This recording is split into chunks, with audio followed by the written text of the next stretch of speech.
నంద్యాల జిల్లా బనగానపల్లెలో విలేకరుల సమావేశంలో మాజీ ఎమ్మెల్యే కాటసాని రామిరెడ్డి వైసీపీ కార్యకర్తలను పోలీసులు తీవ్రంగా వేధిస్తున్నారని ఆరోపించారు.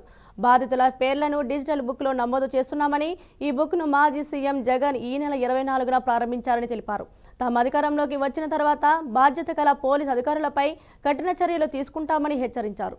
టీడీపీ నేతల సూచనలతో పోలీసుల థర్డ్ డిగ్రీ ఉపయోగించి వైసీపీ కార్యకర్తలను ఇబ్బందులకు గురిచేస్తున్నారని విమర్శించారు.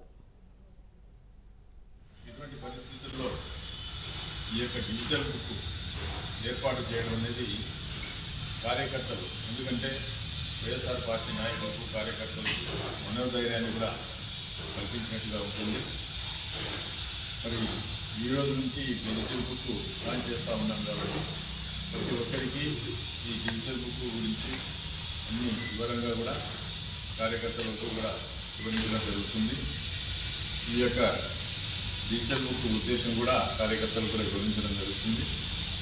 మరి అదేవిధంగా ఇప్పటి నుంచి, ఎందుకంటే జగన్మోహన్ రెడ్డి గారు ఒకటే చెప్తా ఉన్నారు, మీ ఇష్టం వచ్చినట్టు మీరు తెలుగుదేశం పార్టీ నాయకులు చెప్పినారు, మంత్రులు చెప్పినారు, ఎమ్మెల్యేలు చెప్పినారు అని చెప్పి మీరు సర్టిఫికేట్లు బనాయిస్తూ ఉన్నారు.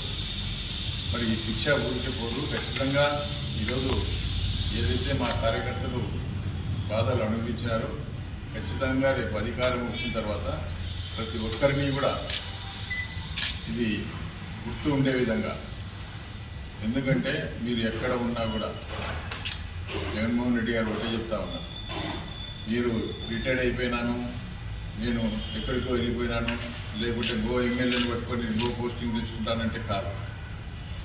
ఇది ఎక్కడ ఉన్నా వదిలిపెట్టేది లేదు. సప్త సముద్రాలు దాటైనా సరే, అవతల ఉన్నా సరే